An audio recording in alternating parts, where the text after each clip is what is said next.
Greetings, I'm Amy, a 34-year-old woman who serves as the proprietor of a beach resort in my state. Given my role as the owner, I enjoy significant flexibility in choosing my workspace, and I've opted to operate from the comfort of my home.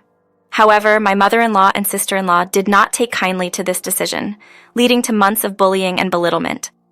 Nevertheless, I assertively put them in their place in a manner that upheld my dignity. Now let me delve into my narrative. Raised in a family immersed in various industries, our most lucrative venture was the hotel and resort sector. At the age of 17, I began interning at our lakeside resort, and it soon became a central part of my life. The joy of interacting with clients and managing accounts became a daily source of anticipation. Delighted with my passion for the family business, my parents, for my 24th birthday, surprised me with a significant announcement. "Sweetie, your dad and I have been contemplating something substantial over the past year. We believe you've demonstrated more than enough potential," my mother disclosed as they handed me a set of documents. "These are for you. We're transferring the ownership of the lakeside resort to you." Overwhelmed with gratitude, I embraced the responsibility and promised not to let them down. Pouring my heart and soul into the business, I witnessed its flourishing within a year, achieving financial stability for a lifetime. Though my parents facilitated my success, meeting my husband Ryan through a dating app added a new chapter to my life, approximately 6 years into my ownership of the resort. Financially flourishing, my romantic life was a tale of tragedy, and the encroaching loneliness led me to sign up for a dating app. The ensuing match with Ryan surpassed the expectations set by his profile. In person, he radiated charm and chivalry, proving far more handsome than his online portrayal. As our connection deepened, we embarked on numerous dates. Guided by my parents' teachings to be wary of people, especially regarding money, I approached relationships cautiously. Despite dating Ryan for 3 years before disclosing my wealth, his indifference to it reassured me. He emphasized that my wealth wasn't what attracted him. It was who I was. Kept secret for a significant period, I entrusted Ryan with the knowledge, urging him to keep it private, and he willingly agreed. Our wedding, celebrated with a sizable ceremony, marked the union of Ryan and me. Although most guests were from Ryan's side, we relished the joyous occasion. Meeting Ryan's mom, Cheryl, and sister Grace on several occasions before the wedding, they seemed decent and not overtly problematic. Despite their occasional awkwardness and hushed conversations, I paid little mind to it, as long as it didn't jeopardize my relationship or life. However, Ryan, perturbed by his mother and sister's behavior, understood when I decided to keep my distance from them. 1 month after our marriage, Ryan approached me with a request. "Babe, my mom and sister are in a tight spot. Can they stay with us for a while? They're a couple of months behind on rent and facing eviction." Upon receiving a call from my mom and sister facing a similar predicament, I empathized and readily agreed, allowing them to stay with us. However, Mom mentioned they'd be staying for approximately 6 months to work and save up for a new place. While that seemed manageable, it was crucial for them to actively participate in household responsibilities. Living here meant contributing to chores and various tasks, and I assured Mom that I'd ensure it happened. Unfortunately, this decision took an unexpected turn. Cheryl and Grace, for some reason, believed Ryan owned our house, which wasn't an issue for me. However, it led to complications. I had a significantly higher income than Ryan, a fact he never disclosed. Ryan remained silent, fearing that revealing my wealth could lead to exploitation by Cheryl and Grace. Observing our home, they assumed Ryan earned more and began belittling me. They consistently neglected their chores, leaving messes everywhere. Despite Ryan's repeated requests for them to clean up after themselves, they dismissed the idea, citing a familial bond as an excuse. Owning the resort allowed me the freedom to choose where I worked, and I opted to work from home. Strangely, Cheryl opposed the idea of working from home, and Grace displayed blatant disrespect. Both disrupted me regularly, causing further tension. While engaged in the process of organizing crucial matters, if there was a scheduled meeting, they would intentionally task me with errands just before. If I attempted to resist, they would cite financial constraints or lack of transportation. What exacerbated the situation was their unemployment and the absence of any genuine efforts to seek employment. They comfortably resided in our home, consuming our resources. I wouldn't have minded if they had taken responsibility for their untidiness. Cheryl and Grace condescendingly viewed me, and enduring it was manageable for a time. However, living with them, subjected to their constant inane comparisons, became tiresome. They perceived me solely as a stay-at-home wife, glued to my computer and phone all day. They believed their son worked diligently and brought home the earnings. My husband, Ryan, shared my sentiments. He, too, grew weary of feeling inferior due to their unintentional actions. Above all, he despised their lack of regard for me and their audacity to trample over me. The breaking point arrived when I invited friends for brunch. Having informed Cheryl and Grace, I politely requested them to steer clear of common areas for around 3 hours. They willingly agreed, and though odd, I accepted without conflict.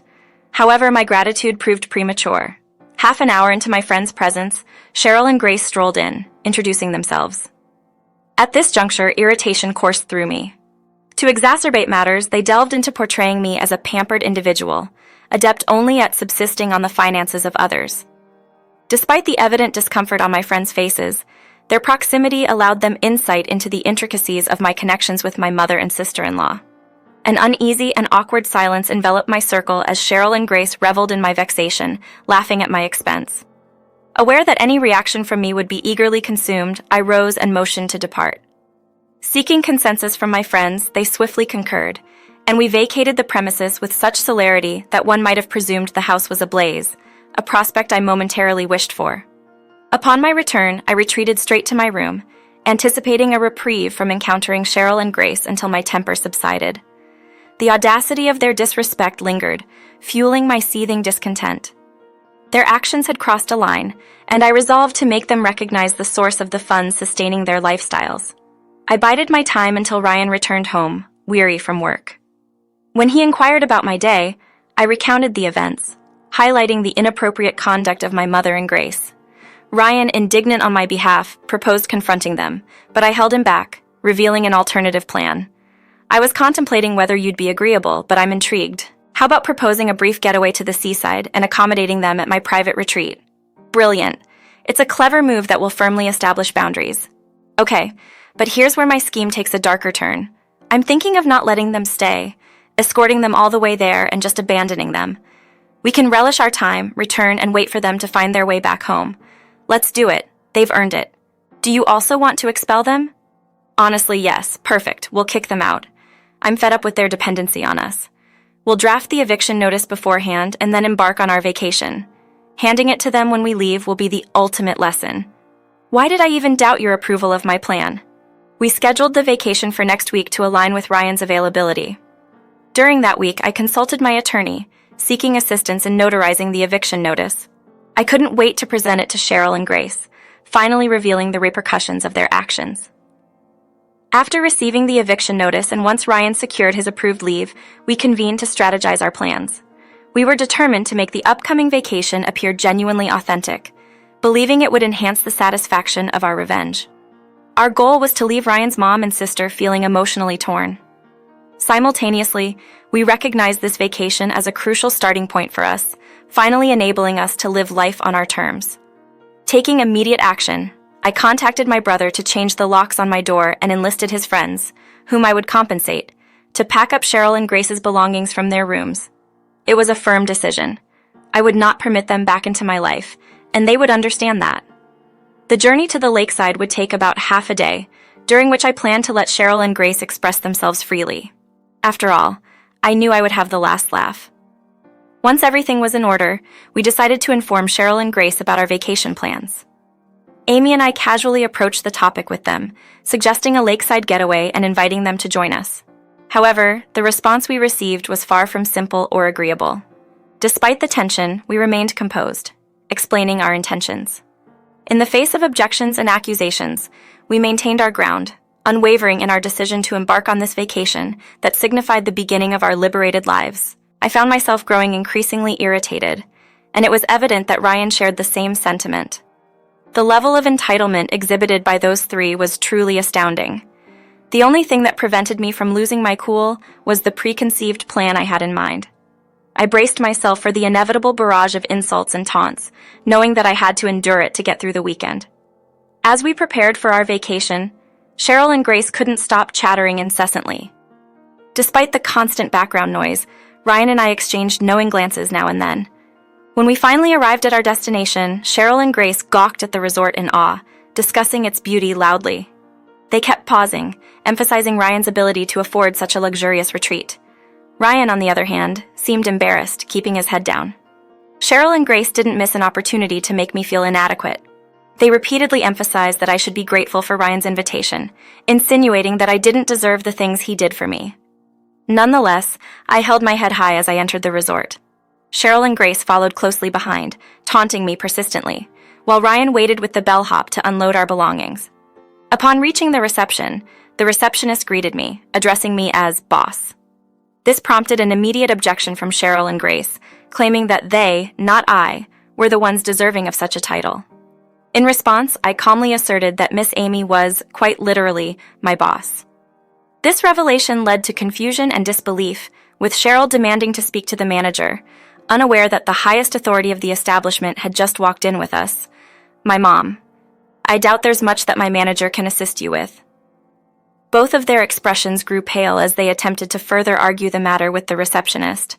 However, she steadfastly maintained her stance on me being the resort owner. I simply observed as they stumbled over their words, realizing how poorly they had treated me. It seemed they connected the dots, recognizing that my time on the phone and laptop was spent working and earning money. When Ryan entered, they immediately confronted him, expressing their anger. "How could you deceive us? What's this about?" Ryan, unfazed, responded, "Why should I disclose my wife's ownership of the resort or her wealth? It's not my place to share someone else's business." "You've embarrassed us all this time," they exclaimed. Ryan retorted calmly, "If knowing about my wife's social status and earnings was necessary for you to treat me decently, I'd rather not have you in our lives." I interjected, "You don't get to decide for my son." To which Ryan, supporting my standpoint, said, "Mom, she has a point. Are you seriously siding with them over ours? I've repeatedly urged both of you to cease your unkind behavior towards Amy." Regrettably, my pleas fell on deaf ears and your cessation was only apparent in my presence, a disrespectful gesture. I've reached a point where I want no association with either of you. Hence, consider this your eviction notice. Upon your return, you'll discover your belongings packed and removed from the house. Attempting entry is futile, as I've changed all the locks. Best of luck on your journey back. Your abrupt departure leaves us astounded. You cannot simply abandon your family. If family truly held significance for you, your treatment of me would have been different. Despite our predicament, at least permit us to stay here. Here's $250 to facilitate your journey back home. Farewell." The expressions of sheer astonishment on Cheryl and Bree's faces were immensely satisfying. Finally, I could rid myself of the constant need to watch my back in my own home. My sanctuary can, once again, become a place of peace. Ryan felt the same liberation, evident in his joyful demeanor. Our brief getaway was delightful, and returning home was anticipated with excitement. It has been 7 months since these events unfolded, and I am resolute in never sacrificing my peace of mind for my family. Bullies within families are insufferable, and I vow not to aid them again. Fortunately, my husband supported my decision. The aftermath for Cheryl and Grace remains unclear, as all their belongings vanished upon our return. Ryan had to counter allegations from family members, providing evidence to dispel the lies and manipulations concocted by his mother and sister. As far as I know, Cheryl and Grace have been shunned by the entire family, receiving no assistance. Ryan and I successfully eliminated the most significant source of toxicity from our lives, leading to increased happiness and vitality. I wouldn't have it any other way.